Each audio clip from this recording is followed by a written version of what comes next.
Halo, bertemu kembali bersama saya Jaman di channel Jaman Tasik. Dan di video kali ini saya ingin menyampaikan informasi sekaligus menjawab pertanyaan dari ibu bapak para KPM PKH yang menanyakan terkait pencairan balita, yang mana itu untuk sekarang ini tidak cair ya, banyak yang tidak cair.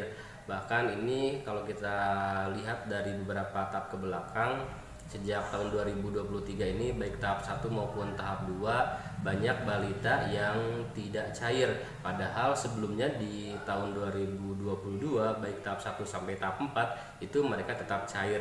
Nah, kenapa demikian? Kami para pendamping sosial melakukan analisa terkait tadi mengapa banyak anak balita yang tidak cair di tahun 2023 ini.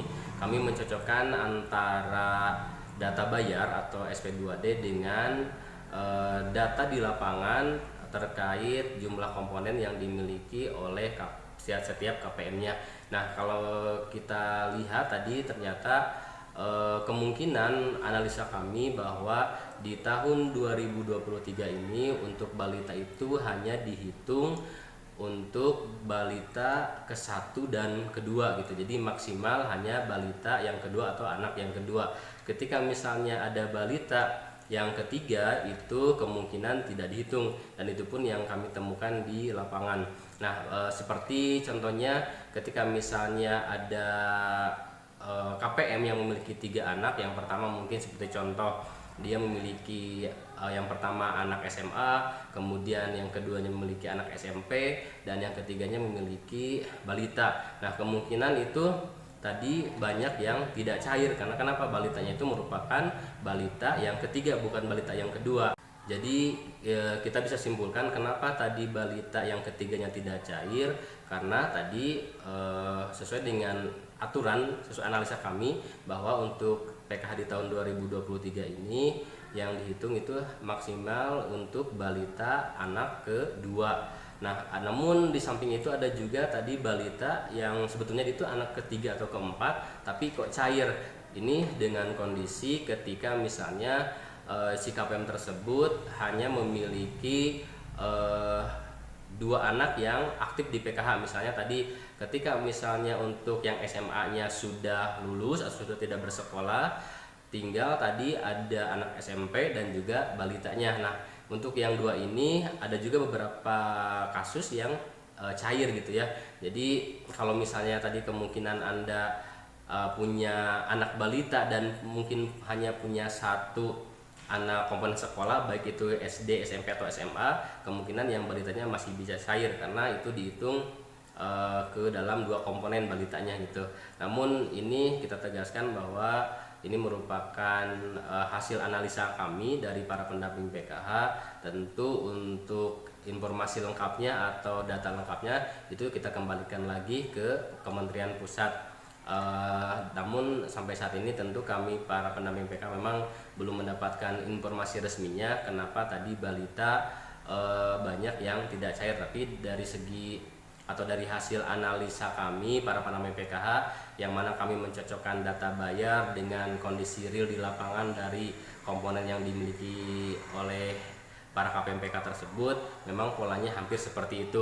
Namun tadi intinya kita tunggu saja nanti informasi resmi seperti apa. Mudah-mudahan dari pusat akan ada informasi atau pencerahan mengapa balita banyak yang tidak cair. Jadi untuk Anda mungkin para KPM PKH yang kebetulan mengalami kasus yang sama, tadi Anda memiliki balita namun tidak cair, tapi ketika misalnya Anda cek bahwa tadi ada kakaknya yang masih bersekolah, semoga ini menjadi maklum gitu ya, karena tadi bisa jadi dari hasil analisa kami para pendamping sosial, jadi untuk pencairan balita ini di tahun 2023 itu dibatasi untuk anak balita maksimal yang kedua gitu ya. Nah, walaupun misalnya tadi Anda mungkin merasa kurang, biasanya besar dengan adanya tambahan balita yang cair, tentu ini pun harus tetap Anda syukuri bahwa Anda masih ada rezekinya gitu ya. Kalau kita lihat ke tetangga mungkin atau orang lain, tidak semua orang mendapatkan bantuan PKH gitu ya. Jadi untuk Anda yang masih mendapatkan bantuan PKH walaupun tadi berkurang untuk bantuan balitanya, tetap harus Anda syukuri gitu ya. Nah, kemudian untuk analisa kami yang kedua terkait kenapa balita ini tidak cair, yaitu kembali ke data Anda masing-masing. Bisa jadi tadi ada data balita yang mungkin ada nicknya yang belum online, atau misalnya ada data-data yang berbeda atau data yang salah. Misalnya tadi ada perbedaan data antara di KK dengan data di akta lahir misalnya gitu ya.